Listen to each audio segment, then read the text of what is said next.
سب سے پہلے تو حضرت علی کے ولادت کے موقع پر میں تمام لوگوں کو مبارکباد پیش کرتا ہوں۔ ظاہر سی بات ہے، یہ وہ شخصیت ہے جس کے بارے میں کچھ کہنا اتنا آسان نہیں ہے، اس لیے کہ آپ جتنا حضرت علی کو پڑھیں گے آپ کو اندازہ ہوگا کہ ان کے ایک ایک قول پوری زندگی کو جینے کا ایک سلیقہ اور طریقہ بتاتے ہیں۔ جتنے بھی قول آپ ان کے پڑھیے، سب سے پہلے تو یہ کہ آپ کا جو تعلق سرور کائنات صلی اللہ علیہ وسلم سے ہے، آپ ان کے چچا زاد بھائی ہیں، آپ ان کے داماد ہیں، اور سب سے زیادہ اہمیت حضرت علی کو جو حاصل ہے وہ اس بات کے لیے ہے کہ انہوں نے علم پر اتنا زبردست زور دیا ہے۔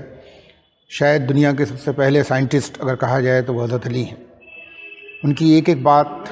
ہمارے لیے مسئلہ راہ ہے، اور ہمیں اس پر عمل کرنا چاہیے،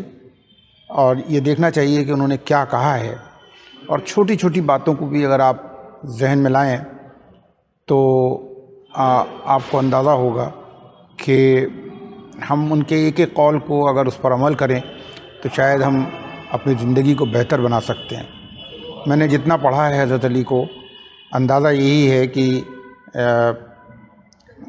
ہمارے تمام خلفائے راشدین میں حضرت علی کا مقام بہت اہم ہے، اور ہمیں چاہیے یہ کہ ہم ان کے قول پر عمل کریں۔ سب سے بڑی بات یہ ہے کہ ہمیں علم تو ہے، لیکن اگر وہ علم بعمل نہیں ہے تو اس کی اہمیت بہت کم ہو جاتی ہے۔ حضرت علی کا ایک ایک قول کا اگر آپ اس کا جس دیکھیں تو یہی ہے کہ آپ اپنی زندگی میں ان چیزوں پر عمل کریں، اور جتنا آپ عمل کرتے جائیں گے آپ کی زندگی بہتر ہوتی جائے گی، اور یہ زندگی اور اس کے بعد کی زندگی دونوں بہتر ہوتی جائیں گی اگر آپ نے حضرت علی کے قول پر عمل کیا۔ میرا اپنا خیال یہی ہے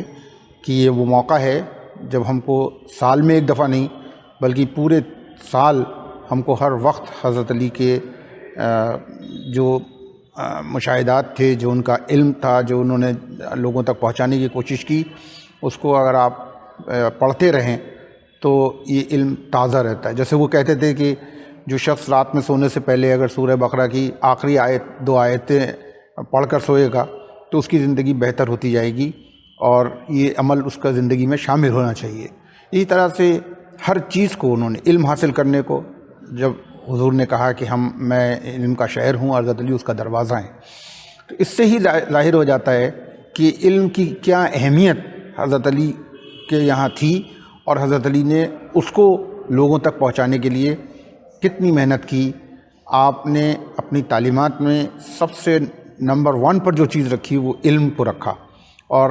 ہم علی گڑھ مسلم یونیورسٹی میں علم حاصل کرنے کے لیے ہی ہیں، اور ہم کو چاہیے کہ وہ علم حاصل کریں جس سے دین اور دنیا دونوں بہتر ہو سکے۔ میں یہی بات تمام لوگوں سے کہنا چاہوں گا، اور اب چونکہ بہت جلدی 11 فروری کو علی گڑھ مسلم یونیورسٹی میں یوم علی کا انعقاد کیا جائے گا، 7 بجے شام کو کینیڈی آڈیٹوریم میں